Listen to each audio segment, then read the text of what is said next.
Hello students, welcome to issue of the day. ఈరోజు మనం మాట్లాడుకోబోతున్న టాపిక్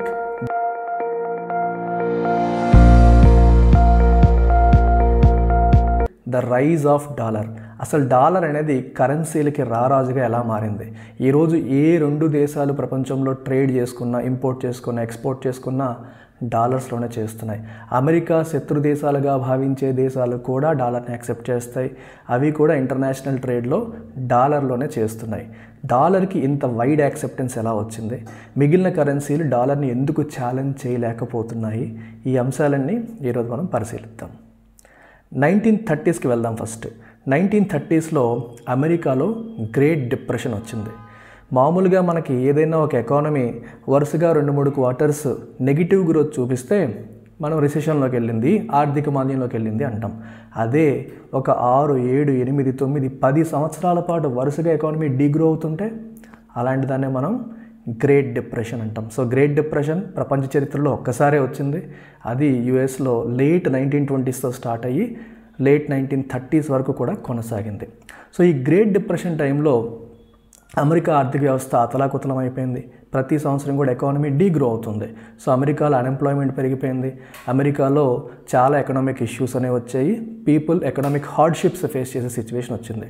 సో ప్రపంచ దేశాలు అప్పటికే అమెరికాతో లింక్ అయ్యాయి కాబట్టి ప్రపంచవ్యాప్తంగా కూడా ఈ కండిషన్స్ రిఫ్లెక్ట్ అవడం అనేది జరిగింది. సో ప్రపంచంలో చాలా దేశాల్లో ఎకనామిక్ ఇన్స్టెబిలిటీ, అన్ఎంప్లాయ్మెంట్, ఆ తర్వాత వాటి వల్ల సోషల్ అన్రెస్ట్, పొలిటికల్ ఇన్స్టెబిలిటీ ఇలాంటి కండిషన్స్ ఉత్పన్నమయ్యాయి. మనకి జర్మనీ తీసుకున్న, ఇటలీ తీసుకున్న ఇలాంటి దేశాల్లో కూడా ఇలాంటి సిచ్యువేషన్సే మనకి రావడం జరిగింది. సో జనరల్గా ఎప్పుడైనా సరే ఏదైనా దేశాల్లో సోషల్ అన్రెస్ట్ ఉన్నా, పొలిటికల్ ఇన్స్టెబిలిటీ ఉన్నా దానివల్ల ఏమవుతుంది? It becomes a fertile ground for nationalistic forces, అంటే అథారిటేరియన్ రెజిమ్స్ ఆ టైంలోనే వస్తాయి. సో ప్రజలందరూ అసంతృప్తితో ఉన్నప్పుడు ఆ అసంతృప్తిని కొందరు వాళ్ళకు అనుకూలంగా మార్చేసుకుంటారు. సో జర్మనీలో హిట్లర్ కావచ్చు, ఇటలీలో ముస్సోలినీ కావచ్చు, తిరుగులేని లీడర్స్గా ఎదిగింది అలాంటి సమయాల్లోనే. సో ప్రజలు కంప్లీట్గా అసంతృప్తిగా ఉన్నప్పుడు ప్రజెంట్ ఉన్న సిస్టమ్ కరెక్ట్ కాదు, నేను తీసుకొచ్చే సిస్టమే సరైనది అని నమ్మించడం చాలా తేలికవుతుంది. సో ఆ రకంగా ప్రజల నమ్మకాన్ని పొంది వాళ్ళు అథారిటేరియన్ లీడర్స్గా ఎదిగారు. ఆ తర్వాత మీరు చూశారు వరల్డ్ వార్ 2కి డిఫరెంట్ అదర్ కండిషన్స్ కూడా వరల్డ్ వార్ 2కి దారితీశాయి. ఈ లోపు ఏమైందంటే ప్రపంచ దేశాలన్నీ కూడా వాళ్ళ డొమెస్టిక్ ఎకానమీస్ని కాపాడుకోవాలి అని చెప్పేసి ట్రేడ్ బ్యారియర్స్ పెంచేశారు. అంటే విదేశాల నుంచి ఏదైనా వస్తువులు వస్తే అది మన డొమెస్టిక్ ఎకానమీని దెబ్బతీస్తుంది, డొమెస్టిక్ ఇండస్ట్రీస్ని ఇబ్బంది పెడుతుందని ఇంపోర్ట్ టారిఫ్లు, అంటే దిగుమతి పైన సుంకాలు పెంచుకుంటూ వెళ్ళిపోయారు. దీన్ని మనం ప్రొటెక్షనిజం అంటాం. సో ప్రపంచంలోని దేశాలన్నీ కూడా ప్రొటెక్షనిస్ట్ పాలసీస్కి వెళ్ళిపోయి ట్రేడ్ బ్యారియర్స్ పెంచేసుకొని వివిధ దేశాలతో వాళ్ళకున్న సంబంధాన్ని తెంచేసుకున్నారు. ఆల్మోస్ట్ అన్ని కంట్రీస్ కూడా ఎవరికి వారన్నట్టు అయిపోయారు. ఇంపోర్ట్లు, ఎక్స్పోర్ట్లు కంప్లీట్గా తగ్గించేసుకొని ట్రేడ్ బ్యారియర్స్ పెంచేసుకొని ఇంటర్నేషనల్ కోఆపరేషన్, ఇంటర్నేషనల్ ట్రేడ్ అనేది లేకుండా తయారయ్యాయి. ఇలాంటి కండిషన్స్లో ఒకరికొకరుకున్న రిలేషన్స్ కూడా పాడైపోయాయి. తర్వాత వేరియస్ అదర్ పొలిటికల్ రీజన్స్ వల్ల మనకి వరల్డ్ వార్ 2 అనేది ఎమర్జ్ అయింది. సో వరల్డ్ వార్ 2లో 2 గ్రూపులుగా ప్రపంచ దేశాలు విడిపోయాయి. అలైడ్ పవర్స్, యాక్సిస్ నేషన్స్ అని చెప్పేసి. తర్వాత యుద్ధం జరిగింది. యుద్ధంలో బాగా బాగుపడిన దేశం ఏది అంటే అమెరికా. సో ఎందుకంటే అమెరికా వెపన్స్ సప్లై చేయడం ద్వారా వారికి అవసరమైన వెపన్స్ అమెరికాలో ఎక్కువగా తయారవడం, ఆ వెపన్స్ సప్లై చేయడం వల్ల వరల్డ్ వార్ 2 ఎండ్ అయ్యే టైంకి అమెరికా వరల్డ్స్ మోస్ట్ పవర్ఫుల్ కంట్రీగా ఎదిగిపోయింది. సో వార్లో గెలిచిన కంట్రీస్ కూడా లైక్ మనకి యూకే ఇలాంటి కంట్రీస్ కూడా ఆర్థికంగా చితికిపోయాయి. ఓడిపోయిన కంట్రీస్ ఎలాగో చితికిపోతాయి. కానీ లాభపడిన కంట్రీ ఏదైనా ఉందా అంటే అది United States of America. So world war 2 అయ్యేసరికి the most powerful economy in the world, the most powerful కంట్రీగా అమెరికా ఎమర్జ్ అయింది. సో అలాంటప్పుడు అమెరికా ఆపర్చునిటీని వినియోగించుకుంది. సో అమెరికాకి ప్రపంచాన్ని లీడ్ చేసే ఒక అవకాశం అనేది దొరికింది. సో వరల్డ్ వార్ 2 అయిపోయిన తర్వాత ఐక్యరాజ్య సమితి ప్రారంభమవుతున్న ఆ సమయాల్లో డిఫరెంట్ మీటింగ్స్ జరిగేవి. అలాంటి ఒక మీటింగే Bretton Woods meeting. Bretton Woods అనే ప్లేస్లో జరిగిన మీటింగ్. అక్కడ అగ్రిమెంట్ జరిగింది. ఆ బ్రెటన్ వుడ్స్ అగ్రిమెంట్లోనే మనం రోజు వినే వరల్డ్ బ్యాంక్, ఐఎంఎఫ్ లాంటి ఆర్గనైజేషన్స్ మనకి ఆ రోజు పుట్టుకొచ్చాయి. అయితే ఈ బ్రెటన్ వుడ్స్ అగ్రిమెంట్ అని ఒక ఇంపార్టెంట్ అనదర్ అగ్రిమెంట్ కూడా ఉంది. ఏంటది? వరల్డ్ వార్ రావడానికి ఎన్నో కారణాలు ఉన్నాయి. అందులో ఒక యాంగిల్ మీకు ఇప్పుడు స్పృశించాను. ఇంతసేపు నేను మాట్లాడుతుంది ఓన్లీ ఎకనామిక్ సైడ్, అంటే వరల్డ్ వార్ రావడానికి ఎకనామిక్ రీజన్స్ అనేవి మీకు చెప్పాను. సో ఎకనామిక్ రీజన్స్లో మీరు గమనించాల్సినవి ఏంటంటే దేశాల మధ్య కోఆపరేషన్ తగ్గిపోవడం, ప్రొటెక్షనిజం పెరిగిపోవడం, నేషనలిస్టిక్ సెంటిమెంట్స్ అంటే ఎవరికి వాళ్ళు వాళ్ళ దేశమే గొప్పది, వాళ్ళదే అన్నట్టుగా అయిపోవడం, సో ప్రపంచమంతా ఒకటే అన్నదమ్ములమనే భావజాలం లేకపోవడం, ఇలాంటి వాటి వల్ల వరల్డ్ వార్ వచ్చింది. మళ్ళీ ఇంకోసారి వరల్డ్ వార్ రాకూడదు అంటే ప్రపంచ దేశాల మధ్య కోఆపరేషన్ అనేది పెరగాలి, ప్రపంచ దేశాల మధ్య ట్రేడ్ అనేది పెరగాలి, ఇచ్చిపుచ్చుకోవడాలు పెరగాలి, ఎక్స్పోర్ట్స్ ఇంపోర్ట్స్ పెరగాలి, రాకపోకలు పెరగాలి. ఇవన్నీ పెరగాలంటే దేశాలు ఒకరిని ఒకరు నమ్మాలి. కానీ ఒకరినొకరు నమ్మే పరిస్థితి లేదు. ఫర్ ఎగ్జాంపుల్, ఒక కంట్రీ ఇంకో కంట్రీతో ట్రేడ్ చేయాలి అనుకోండి, అంటే ఎక్స్పోర్ట్ చేయాలనుకోండి. వీళ్ళు ఎక్స్పోర్ట్ చేసేటప్పుడు వాళ్ళు ఏ కరెన్సీలో పేమెంట్ ఇస్తారు? వాళ్ళ కరెన్సీలు ఇచ్చారనుకోండి, అది వీళ్ళకి యాక్సెప్టబుల్ కాదు. ఎందుకంటే వాళ్ళ కరెన్సీ సరిగ్గా ఉంటుందో లేదో, దాని వాల్యూ పడిపోతుందేమో అన్న భయాలు వీళ్ళకు ఉంటున్నాయి. సో వీళ్ళేదైనా ఇంపోర్ట్ చేసుకున్నారనుకోండి, వీళ్ళు పేమెంట్ చేస్తే వీళ్ళ కరెన్సీని వాళ్ళు యాక్సెప్ట్ చేసే పరిస్థితి కూడా లేదు. ఎందుకంటే వరల్డ్ వార్ పీరియడ్లో కంట్రీలన్నీ ఏం చేశాయంటే పోటీ పడి వాళ్ళ కరెన్సీని డీవాల్యూ చేసేసుకున్నాయి. అంటే వాళ్ళ ఎక్స్పోర్ట్స్ని ఇంప్రూవ్ చేసుకుందామని ఇలాంటి ఉద్దేశాలతో వాళ్ళ కరెన్సీని డీవాల్యూ చేసుకుంటూ వచ్చాయి. సో తప్పుడు పాలసీస్ ఫాలో అయ్యి ఒక వరస్ట్ ఎకనామిక్ సిచ్యువేషన్కి వచ్చేసాయి. సో వరల్డ్ వార్ 2 అయ్యేసరికి ఏ కంట్రీ కూడా వేరే కంట్రీని నమ్మే స్థితిలో లేదు, ఏ కరెన్సీ కూడా వేరే కంట్రీ కరెన్సీని నమ్మే పొజిషన్లో లేరు. సో ఇలా జరిగితే ట్రేడ్ అలా జరుగుతుంది. సో అలాంటి పరిస్థితి నుంచి వీళ్ళందరినీ బయటపడేయడానికి అందరూ నమ్మే ఒక కరెన్సీ అనేది కావాలి. సో అమెరికా అంటది అందరూ డాలర్స్ వాడండి అని అమెరికా చెప్తుంది. సో అమెరికా చెప్పినంత మాత్రాన మిగిలిన కంట్రీస్ వాడతాయా? వాళ్ళ అనుమానాలు వాళ్ళకు ఉంటే మేము డాలర్స్ ఎందుకు వాడాలి, డాలర్ స్టేబుల్గా ఉంటుందన్న గ్యారంటీ ఏంటి, డాలర్ వాల్యూ కూడా రేపు పొద్దున పడిపోతే మా పరిస్థితి ఏంటి, మేము ఇబ్బంది పడతాం కదా అని ప్రపంచ దేశాలన్నీ కూడా వాళ్ళ కన్సర్న్స్ ఎక్స్ప్రెస్ చేసే పరిస్థితి. అప్పుడు అమెరికా ఏం చేసిందంటే ప్రపంచంలో ఉన్న దేశాలన్నిటికీ డాలర్ పైన నమ్మకం కలిగించడం కోసం ఒక హిస్టారిక్ డెసిషన్ తీసుకుంది. ఏంటిది అంటే డాలర్ వాల్యూని గోల్డ్ వాల్యూతో పెగ్ చేసింది.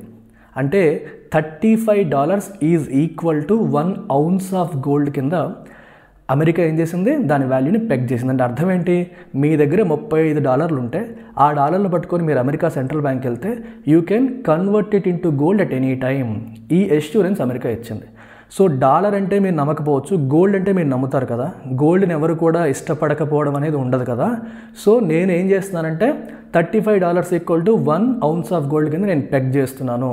సో మీ దగ్గర డాలర్లు ఉంటే మీరు టెన్షన్ పడక్కర్లేదు, మీరు ఎప్పుడు నా దగ్గరికి వచ్చినా సరే నేను దాన్ని గోల్డ్ కింద మార్చి ఇస్తాను. నా దగ్గర చాలా గోల్డ్ రిజర్వ్స్ ఉన్నాయి. ఎందుకంటే అమెరికా ఇన్ఫ్యాక్ట్ వరల్డ్ వార్ 2 టైంలో ఈ వెపన్స్ సప్లై చేసినప్పుడు చాలామంది పేమెంట్ గోల్డ్లో చేశారు. అమెరికా దగ్గర చాలా గోల్డ్ రిజర్వ్స్ ఉన్నాయి.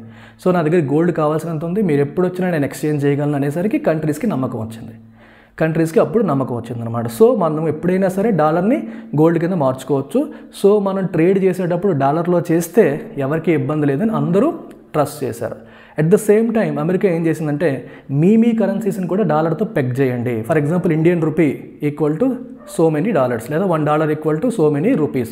ఒక ఫిక్స్డ్ ఎక్స్చేంజ్ రేట్ మనం పెగ్ చేసుకుందాము.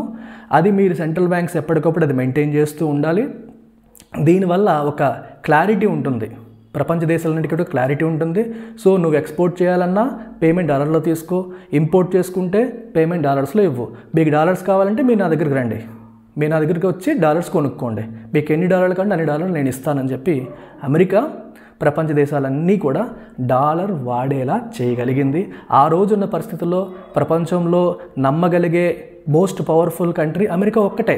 అందుకని ప్రపంచ దేశాలన్నీ కూడా దాన్ని యాక్సెప్ట్ చేసి వాళ్ళ ట్రేడ్లో డాలర్ని వాడడం మొదలుపెట్టాయి.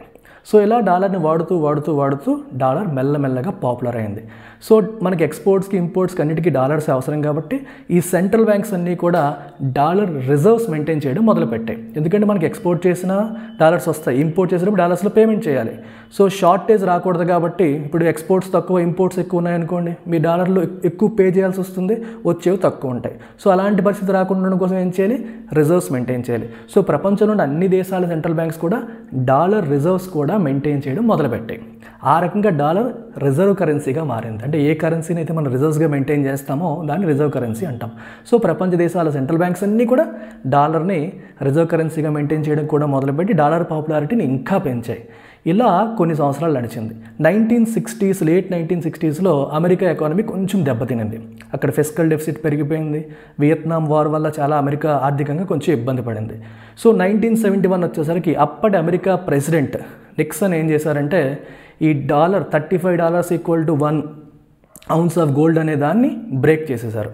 సో ఇప్పటి వరకు ఓకే, ఇకపై మేము ఇంకా దాన్ని మెయింటైన్ చేయలేము అని చెప్పారు. ఎందుకంటే 1960sలో అమెరికన్ ఎకానమీ కొంచెం డౌన్ అవుతున్న టైంలో ఇంకా ప్రపంచ దేశాలన్నీ ఏం చేశారంటే దే స్టార్టెడ్ కన్వర్టింగ్ గోల్డ్. ఎందుకంటే అమెరికన్ ఎకానమీ కొంచెం డౌన్ ఉంది, సో మనకి ఎలాగూ డాలర్ ఇస్తే గోల్డ్ ఇచ్చేస్తారు కదా, అందరూ వచ్చేసి డాలర్లు ఇవ్వడం, గోల్డ్గా కన్వర్ట్ చేయడం మొదలుపెట్టారు.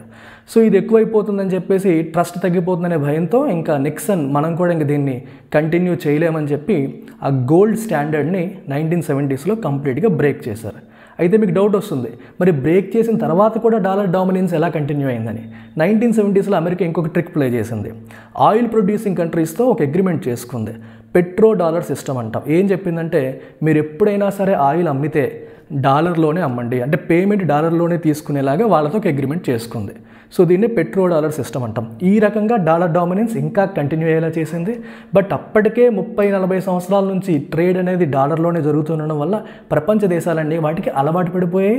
వాళ్ళ సెంట్రల్ బ్యాంక్స్లో కూడా డాలర్ రిజర్వ్సే ఎక్కువగా ఉండే పరిస్థితి. సో అలవాటు పడిపోవడం, డాలర్ అయితే నమ్మొచ్చు అనే నమ్మకం రావడం వల్ల 1970sకి 1980s టైంకి డాలర్ కంప్లీట్లీ డామినెంట్ కరెన్సీగా ఎస్టాబ్లిష్ చేసేసుకుంది. ఇంకా కొన్ని ప్లస్ పాయింట్స్ ఉన్నాయి. అమెరికా అనేది ఒక open economy. America is a pure democracy.